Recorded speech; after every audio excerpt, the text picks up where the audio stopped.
गो किम versus gun park कौन है ज्यादा स्ट्रॉन्ग। ये डिबेट इन चोन आर्क से काफी ज्यादा चलती हुई आ रही है। वैसे तो इन दोनों का पास्ट में मैच हो चुका है Hunt for gun park arc में। उस टाइम हमारा गो किम TUI गन से हारा था, बट अभी के टाइम पर गो को एक बहुत तगड़ा अपडेट मिल चुका है। उसका एक काफी कमाल का पावर अप हो चुका है, जिसके बाद बहुत सारे गो किम के फैंस का ये कहना है कि अब वो गन को हरा सकता है। एंड साथ में ये भी कहना है कि हरा तो उस टाइम भी सकता था, बट प्लॉट ने बचा लिया। तो इस बात में कितनी सच्चाई है आज इस वीडियो में हम डिकोड करेंगे। एंड इस वीडियो के एंड होते होते तुम्हें पता लग जाएगा कि गन वर्सेस गो कौन है ज्यादा स्ट्रॉन्ग करंट टाइम में। तो वीडियो काफी एक्साइटेड होने वाली है, so without wasting any time let's start the video. Gun Park versus Goo Kim. सबसे पहले हम गन की बात करते हैं। द यामाजाकी मोन्स्टर शिंगेन का बेटा। गन के पास है black bones, UI mode and TUI mode, साथ में दुनिया के हर मार्शल आर्ट का नॉलेज, बहुत सारा फाइटिंग एक्सपीरियंस एंड साथ ही में ट्रेनिंग जीनियस, जो हमेशा खुद को ट्रेन करके स्ट्रॉन्ग होता रहता है। वहीं पर दूसरी तरफ है गो किम, जिसके ना हमें बाप का पता है ना हमें खानदान का पता है, बट स्टिल हमें इतना पता है कि बंदे का होरैंग के साथ कुछ ना कुछ कनेक्शन था।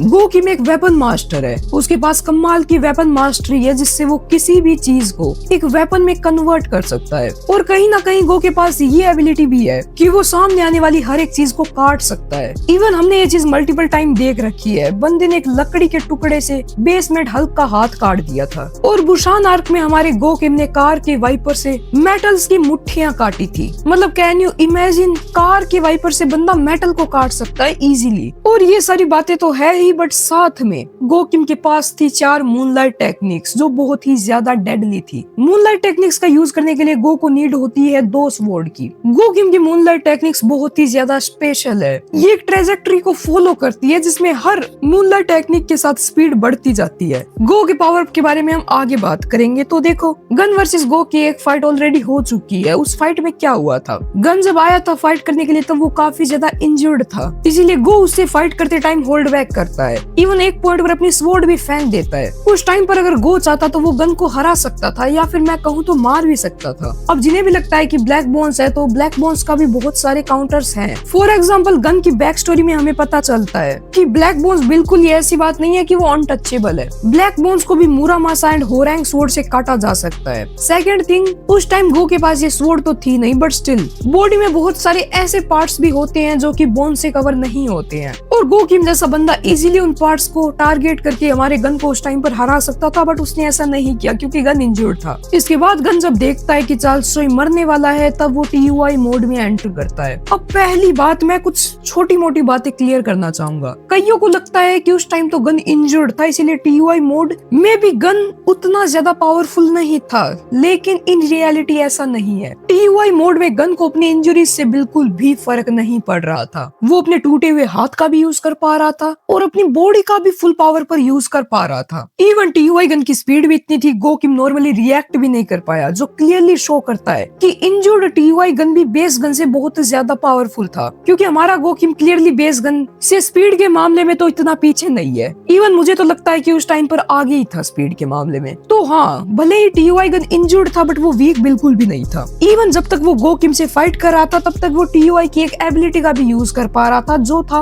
Unlimited stamina. ये बात गो को समझ में आ गई थी कि इस टाइम पर गन थक नहीं रहा है TUI मोड में, तो उसे फाइट को जल्दी एंड करना होगा। और हाँ, बाद में जाकर गन अपनी इंजरीज की वजह से वीक पड़ा था, वो UI डैनियल के टाइम पड़ा था। जब तक वो गो से फाइट कर रहा था, तब तक उसको उस साइड इफेक्ट का सामना नहीं करना पड़ रहा था। UI डैनियल से फाइट के टाइम भी काफी देर बाद जाकर TUI गन अपने लिमिट्स पर पहुंचा था, जिसके बाद उसकी बॉडी वीक पड़ गई एंड वो बेस मोड में आ गया। अगर बात करें TUI गन एंड गो के फाइट की, तो गो यूज करता है अपनी मूनलाइट टेक्निक्स का। गो किम 3 मूनलाइट टेक्निक्स का यूज करता है, जिनसे TUI गन डॉज कर लेता है। फिर गो किम यूज करता है अपनी 0th मूनलाइट टेक्निक का, जिसे कि मैं चौथी मूनलाइट टेक्निक भी बोल सकता हूँ, जिसका नाम था लुनार एक्लिप्स। इसमें गो किम अपनी बैक को जानबूझकर खुला छोड़ देता है, डिफेंसलेस, जिससे जैसे ही गन उस पर अटैक करता है, गो किम अपने वाइटल पॉइंट्स को अवॉइड करते हुए गन के हार्ट को टारगेट करता है। बट TUI गन ने गो की स्वॉर्ड पहले ही ब्रेक कर दी थी, इसीलिए गो यहाँ पर फेल हो जाता है एंड हार जाता है। तो देखो, यहाँ पर गो के हारने के क्या रीजन थे। फर्स्ट, उसकी स्वॉर्ड ब्रेक हो चुकी थी। सेकंड, वो गन की ब्लैक बोन्स को नहीं काट पाया।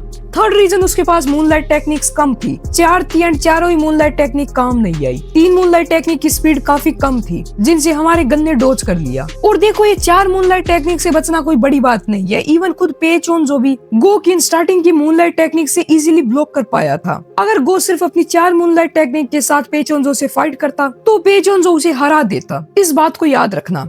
तो अगर करंट टाइम में इनकी फाइट होती है गो एंड गन की तो क्या होगा? फर्स्ट हमारे गो के पास है होरैंग स्वॉर्ड एंड 50 मूनलाइट टेक्निक्स। अब गो का जो पावर अप है वो बहुत ही ज्यादा इंसेन है। वही मैं ऐसा नहीं कह सकता कि गन भी अभी उसी लेवल पर है। गन भी प्रिजन में बहुत स्ट्रॉन्ग हुआ है। बट गो की पास्ट में जितनी वीकनेस थी गन से फाइट के टाइम वो अभी क्लियरली हट चुकी है। देखो अगर इनकी फाइट होती है तो क्या होगा? स्टार्टिंग में base gun and go Kim fight करेगा विद ए नॉर्मल स्वॉर्ड। अब जल्दी से तो ये दोनों ही नहीं हारेंगे क्योंकि इन दोनों की एंड्योरेंस ड्यूरेबिलिटी काफी बढ़िया है। तो फाइट धीरे धीरे आगे बढ़ेगी एंड जब गो स्टार्ट करेगा अपनी मूनलाइट टेक्निक्स का यूज करना तो बेस गन उसके सामने नहीं टिक पाएगा क्योंकि ऑब्वियसली बेस गन की स्पीड इतनी ज्यादा नहीं है जबकि गो की मूनलाइट टेक्निक्स बहुत ज्यादा फास्ट है। तो क्लियरली यहाँ पर गन हारेगा। इसके बाद गन एंटर करेगा TUI मोड में। हाँ हम लोग एड्रेनलिन रश एंड दूसरे मोड को भी स्किप कर देते हैं क्योंकि वो भी गो की मूनलाइट टेक्निक के सामने नहीं टिक पाएंगे। बात आई TUI मोड की तो TUI गन गो की 4 मूनलाइट टेक्निक से तो इजीली बच जाएगा। सॉरी 4 नहीं, लूनार एक्लिप्स को एक बार साइड करो। गो उस टेक्निक का यूज नहीं करेगा तो स्टार्टिंग में गो की 3 मूनलाइट टेक्निक से तो हमारा गन इजीली बच जाएगा एंड वो गो पर थोड़ा सा भारी पड़ेगा। पर फिर गो डिसाइड करेगा कि वो अब अपनी आगे की मूनलाइट टेक्निक्स का भी यूज करेगा। वो 5वीं 6वीं 7वीं 8वीं ऐसे करके मूनलाइट टेक्निक का यूज करेगा एंड काफी सारी मूनलाइट टेक्निक से तो हमारा TUI gun of course dodge कर देगा क्योंकि वो भी भाई स्ट्रॉन्ग होता जा रहा है जेल में एंड उसकी स्पीड भी बहुत ज्यादा है। बट गन की एक्चुअल में एक लिमिट होगी। खुद पेचोन जो कि इतना ज्यादा फास्ट था कि वो अपनी यूनिक स्किल के साथ आफ्टर इमेजेस क्रिएट कर पाता था, वो भी गो की 5वीं मूनलाइट टेक्निक से ब्लिज हो गया था कम्प्लीटली। 3 मूनलाइट टेक्निक को तो पेचोन जो ने भी इजीली ब्लॉक कर लिया था पर 5वीं मूनलाइट टेक्निक की स्पीड इतनी ज्यादा थी कि पेचोन जो रिएक्ट भी नहीं कर पाया।